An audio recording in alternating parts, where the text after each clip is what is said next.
এবং জিহোবা নিশি এর এই সাপ্তাহিক উপাসনায় তার ভক্ত সন্তানদের সাথে একত্রিত হওয়ার সুযোগ দিয়েছেন। ধন্য প্রভু, ধন্য তার নাম। তিনি যে জন্ম থেকে এখন পর্যন্ত আমাকে বহন করছেন প্রতিদিন, সেজন্য আমি সবসময় কৃতজ্ঞ চিত্তে ঈশ্বরকে ধন্যবাদ দিই। এবং সেই জন্ম থেকে যদি এখন পর্যন্ত আমার জীবন ধরি, তাহলে জীবনটাই একটা সাক্ষ্য। সেটা বলে শেষ করতে পারবো না, লিখে শেষ করতে পারবো না, এত বেশি হয়ে যাবে। আর যেভাবে ভক্তদাস বলেছেন না, যে এক মুখে তার দয়ার কথা যদি শত সহস্র মুখ থাকতো, তাহলে বলে সান্ত্বনা পেতাম। ধন্য প্রভু নাম। কিন্তু এই ইদানিং কালে, এই মাসেই ঈশ্বর আমার জীবনে এমন কিছু ঘটনা ঘটিয়েছেন, যে অলৌকিক কার্য এবং তার দয়া, যেটা আমার মনে হলো যে হ্যাঁ, এই রিসেন্ট বিষয়টাই বলি। যদি আগের কথা বলতে যাই, তাহলে এই 10 মিনিটে শেষ হবে না। তো ঈশ্বরকে ধন্যবাদ দেই যে তিনি সুযোগ দিয়েছেন যে তার প্রশংসা করার, তার প্রতি কৃতজ্ঞতা জানানোর জন্য, এবং সেই তার দয়া, অলৌকিক কার্য একসাথে তার সন্তানদের সাথে বলার সুযোগ তিনি আমাকে দিয়েছেন। হালেলুয়া। ঈশ্বরের দয়ায় আপনারা জানেন যে আমরা স্বামী স্ত্রী, আমাদের ঘরে 2টি কন্যা সন্তান তিনি দিয়েছেন, এবং 2টি সন্তানে 2 মেয়ে। বড় মেয়ে তো বিবাহিতা, এবং বড় মেয়ে, ছোট মেয়ে দুজনেই কানাডায় পড়াশোনা করছে। আর বিশেষ করে প্রথম যে অলৌকিক কাজ বা ঈশ্বরের যে দয়া পেয়েছি এই বৎসর, এই মাসেই, সেটা বড় মেয়ের মধ্য দিয়ে, যে সে মাস্টার্স করার জন্য কানাডায় গেল, এবং গত 24 ডিসেম্বরে তার মাস্টার্স কমপ্লিট হলো। 25 জানুয়ারিতে সে ওয়ার্ক পারমিটের জন্য অ্যাপ্লাই করলো, সে এবং তার হাজবেন্ডের জন্য, যেহেতু তার হাজবেন্ড স্পাউস। এখন আমরা যখন তার সেই ওয়ার্ক পারমিটের অ্যাপ্লাই হলো, সাময়িক যেটা 6 মাসে, সেটা চলে আসছে খুব তাড়াতাড়ি, কিন্তু যেটা পরবর্তী সেটা আর আসছেই না। আর আমরা তো প্রার্থনা করেই যাচ্ছি, কারণ আমার বড় মেয়ের জামাতা বাংলাদেশে খুব ভালো একটা কাজ করতো। সে একটা ব্যাংকের ক্যাশ ইনচার্জ ছিল, এবং খুব ভালো একটা স্যালারি পেত, যা দিয়ে তারা ভালোভাবেই চলতে ফিরতে পারতো। আর আমরা তখন চিন্তা করছিলাম যে দিন বয়ে যাচ্ছে, 6 মাস পার হয়ে গেল, 7 মাস, 8 মাস চলে যাচ্ছে, কোনো উত্তর আসছে না। যদি কোনো কারণে কোনো বিপদ ঘটে যায়, আর সেই তার হাজবেন্ডকে যদি বাংলাদেশে ফিরে আসতে হয়, তখন কি হবে? এটা চিন্তা করে আমরা অনেক সময় আসলে, শয়তানি আমাদের মধ্যে কাজ করছিল যেন ঈশ্বরের কাছ থেকে আমরা দূরে সরে যাই বা বিশ্বাস যেন না রাখি। কিন্তু আসলে শাস্ত্র যেটা বলে না, যে যে কেহ তাহার উপরে বিশ্বাস করে সে লজ্জিত হইবে না।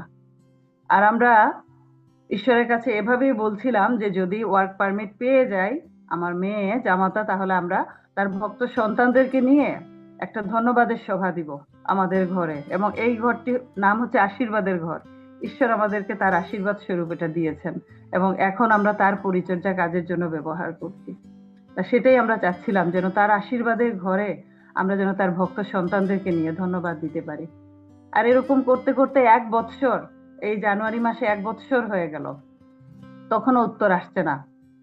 আর আমরা চিন্তা করছিলাম, আমার হাজবেন্ড আমাকে বলল যে আমরা গত বছর, অর্থাৎ 25 সালে, আমরা অনেক আশীর্বাদ ঈশ্বরের কাছ থেকে পেয়েছি, যেটা কল্পনারও অতীত, কিন্তু একটা বিষয় পাই নাই। সেজন্য কি আমরা ধন্যবাদ দিব না? এটা তো ঠিক না।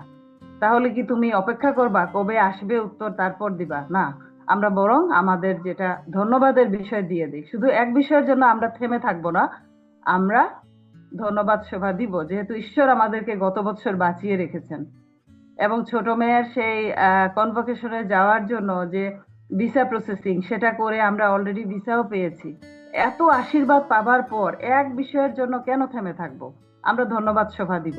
আমার স্বামী সেটা বলার পর আমরা দুজনেই পরামর্শ করলাম, হ্যাঁ অবশ্যই দিব। কারণ বাক্য আমাদেরকে বলে যে আমি কি তোমাকে বলি নাই যে যদি বিশ্বাস করো তবে ঈশ্বরের মহিমা দেখিতে পাইবে। আমেন। আর তখন আমরা দুজনে ঈশ্বরের কাছে প্রার্থনা করে 5 ফেব্রুয়ারি আমাদের ঘরে ধন্যবাদের সভা, আয়োজন করলাম, তার ভক্ত সন্তানদের সাথে যোগাযোগ করলাম যেন তারা আসেন এবং আমাদের সাথে যেন ধন্যবাদ দেন। আর আমরা সেদিন সত্যি অনেক আশীর্বাদের সময় পার করেছি ঈশ্বরের ভক্ত সন্তানদের সাথে, তাকে ধন্যবাদ জানিয়ে। এবং মনে হলো যেন বুকের ওপর থেকে অনেক বড় একটা পাথর চাপা ছিল, সে পাথরটা সরে গেল। আর আশ্চর্যের ব্যাপার, ঠিক তার 2 সপ্তাহ পর 19 ফেব্রুয়ারি সকালবেলায় আমরা খবর পেলাম যে মেয়ে জামাতা তারা 3 বছরের ওয়ার্ক পারমিট পেয়েছে। ধন্য প্রভু, ধন্য তার দয়া, অসীম তার ভালোবাসা, যে এটা কল্পনারও অতীত, যেটা আমাদের এত চিন্তা ছিল কিন্তু তিনি চিন্তা মুক্ত করেছেন। অর্থাৎ আমরা দেখতে পাই যে সত্যি যেটা বাক্য আমাদেরকে বলে, সেই বাক্য, ঈশ্বরের বাক্য কখনো বিফল হয় না, তার সন্তানদের জন্য সবসময় আশীর্বাদ নিয়ে আসে। আর ঠিক একইভাবে ছোট মেয়ে গত ডিসেম্বরে তার ব্যাচেলার কমপ্লিট করে সে ওয়ার্ক পারমিটের জন্য অ্যাপ্লাই করেছে এবং 6 মাসের যেটা সাময়িক সেটা চলে এসেছে। এখনো পার্মানেন্ট যেটা আস্তে আস্তে হয়তো আগস্ট সেপ্টেম্বর অথবা নভেম্বর ডিসেম্বর এরকম হবে। কিন্তু ঠিক 19 তারিখে যখন বড় মেয়ে এবং জামাতার কাছ থেকে আমরা সেই সুসংবাদ পেলাম, তার 2 দিন পর 21 তারিখে আমরা সেই ছোট মেয়ের কাছ থেকে ভোরবেলা, রাত আমাদের তখন ভোর রাত হবে 3:30, আর মেয়ে আমাদেরকে ফোন করেছে। আমরা তখন অনেক চিন্তিত যে এত রাতে ফোন, সে জানে যে এখন ভোর, তাহলে কি বিষয়। আর যখন সে বলছে যে হ্যাঁ একটা ঘটনা ঘটেছে, আমরা আরো তখন ভয় পেয়ে গিয়েছিলাম। কিন্তু ঈশ্বর তখন তার মুখ দিয়ে একটা সুসংবাদ দিলেন যে তার সেই ওয়ার্ক পারমিট সেও পেয়েছে, এবং সেটা একটা মিরাকেলের মতো। যে জায়গায় সে 6 মাসের ওয়ার্ক পারমিট পেয়েছে, তার সেটা আস্তে আস্তে হয়তো আগামী নভেম্বর বা ডিসেম্বর, কিন্তু এই মাসের মধ্যেই সেটা চলে এসেছে। এটা যে কত বড় একটা মিরাকেল আমরা সেদিনই অনুভব করেছি, যে আমরা আসলে যে ঈশ্বরের সেবা করি, আমাদের ঈশ্বর কত অলৌকিকতার ঈশ্বর, এবং আমাদের ঈশ্বর জীবন্ত ঈশ্বর। তিনি আমাদের জন্য ভাবেন, আমরা পাপী হলেও তিনি আমাদেরকে কোলে তুলে নেন। আর সবচেয়ে বড় বিষয়, ঈশ্বর আজকে যখন আমাকে সাক্ষ্যের জন্য প্রস্তুত করছিলেন, আজকে আমার জীবনের জন্য, আমার ব্যক্তিগত জীবনের জন্য তিনি আরেকটি সাক্ষ্য প্রস্তুত করে দিলেন, যেন আসলে আমরা বুঝতে পারি যে আমরা এই জগতের মোহে এত অন্ধ হয়ে যাই, কিন্তু এই জগৎ কিছুই নয়। আজকে হয়তো নিঃশ্বাস নিচ্ছি, তাই সবকিছু। আর এই নিঃশ্বাস যদি বন্ধ হয়ে যায়, এখানে আমাদের কিছুই নেই। কিন্তু আমরা যদি সৎকর্ম করি, সেটাই আমরা প্রভুর সামনে তুলে ধরতে পারবো।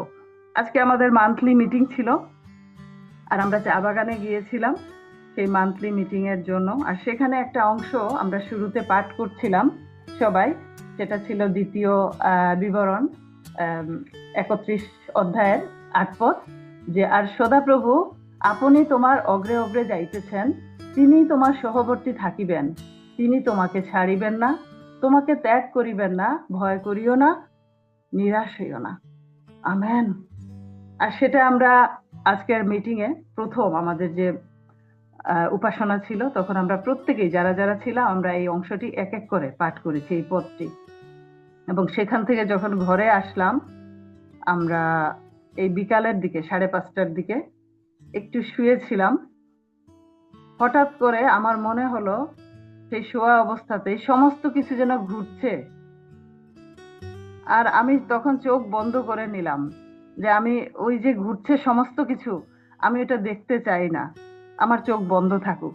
আর আমি বন্ধ থেকে বারবার এই অংশটাই আওড়ে যাচ্ছিলাম, বারবার বলছিলাম ঈশ্বরের কাছে, ঈশ্বর আজকে যে অংশটা পাঠ করেছি সেটা এই সময় আমার জীবনের জন্য খুব জরুরি, যে তুমি আমার সহবর্তী আছো, সুতরাং তুমি আমাকে কখনো ত্যাগ করবে না, আমি নিরাশ হব না, আমি ভয় পাবো না, আমি বেকুল হব না।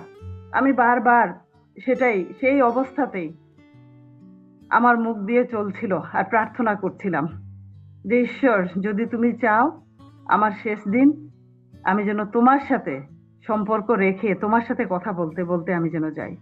আর আমার স্বামীকে আমি বলছিলাম যে আমাকে একটু জল খেতে দাও।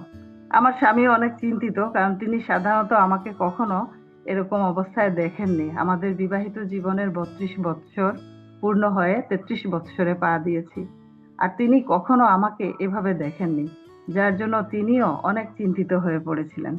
আর আমি বলছিলাম যে আমি এই অংশটা পাঠ করছি, কিছু হবে না, ঈশ্বর আছেন এবং তিনি সাক্ষ্যের জন্য আমাকে প্রস্তুত করছেন। যেন দুটি সাক্ষ্য বলবো এই মাসের, এবং আজকে যে শেষ দিন, আরেকটি সাক্ষ্য যেন আমার জীবনে যুক্ত হয়। এবং এই ঘটনার মধ্য দিয়ে যেন আমি অনুভব করি যে এই জগতের সবকিছুই আসলে অসারের অসার। আজকে শ্বাস নিচ্ছি, সবই আছে, শ্বাস বন্ধ হলে কিছুই নেই, কিন্তু যেন তার পক্ষে কাজ করতে পারি, ঈশ্বর আমাকে যেন সেই সুযোগ দেন। আর আমার স্বামী আমাকে এনে পানি দিলেন, আমার প্রেশার দেখলেন, দেখে বললেন তোমার প্রেশারটা যেন একটু বেশি মনে হচ্ছে।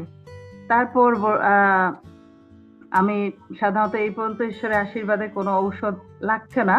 আর আমি তাই প্রার্থনা করছিলাম যে ঈশ্বর, আমার যেন কোনো ঔষধের প্রয়োজন না হয়, কারণ আমি জানি একমাত্র অলৌকিক কার্যকারী তুমি, তুমি আমাকে আরোগ্যতা দান করবে এবং এই সন্ধ্যায় এই সাক্ষ্যের জন্য তুমি আমাকে প্রস্তুত করবে, আমাকে তুমি সুস্থ করবে। আস্তে আস্তে আস্তে আস্তে মনে হলো যেন আমার মাথা থেকে সেই ভার কমে যাচ্ছে একটু একটু করে। আর আমি তখন আমার মনে সেই গান আসছিল, তাহার ক্ষত সকল দ্বারা আমার আরোগ্য হয়, এই গানটা আমি আওড়াচ্ছিলাম আর এই অংশ, এই পদটাই পাঠ করছিলাম। আর আমার স্বামী তিনিও ভয় পাচ্ছিলেন, কিন্তু তিনিও প্রার্থনা করছিলেন।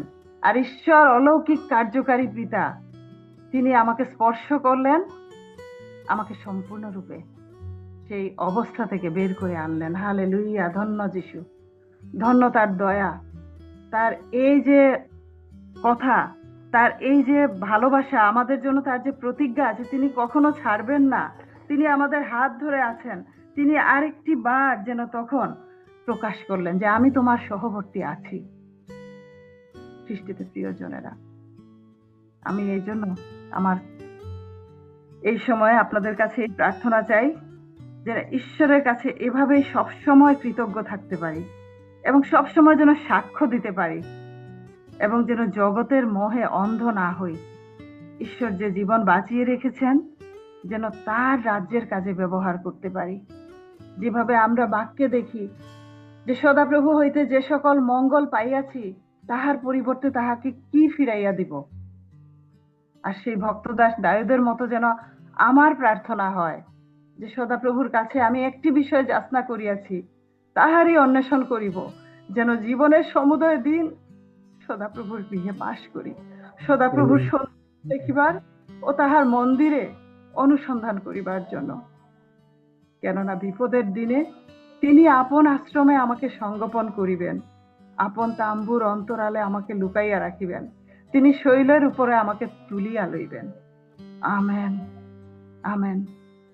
আর এখন এইটাই প্রার্থনা চাই যেন ঈশ্বর যতদিন বাঁচিয়ে রাখেন যেন তার রাজ্যের পক্ষে পরাক্রমের সাথে কাজ করতে পারি এবং এই সাক্ষ্যগুলো যেন বলতে পারি, যেন এই সাক্ষ্য আরো অন্যকে যেন গেঁথে তুলে, আরো অন্যরা যেন বিশ্বাস করে যে হ্যাঁ সত্যি আমরা সেই জীবন্ত ঈশ্বরের আরাধনা করি, কোনো জড়বস্তুর আরাধনা করি না, এবং তিনি সর্বক্ষণ আমাদের হাত ধরে রেখেছেন, আমাদেরকে একাকী ফেলে যান নাই। ধন্য প্রভু, ধন্য তার দয়া। সবাইকে আরেকটি বার ইমান।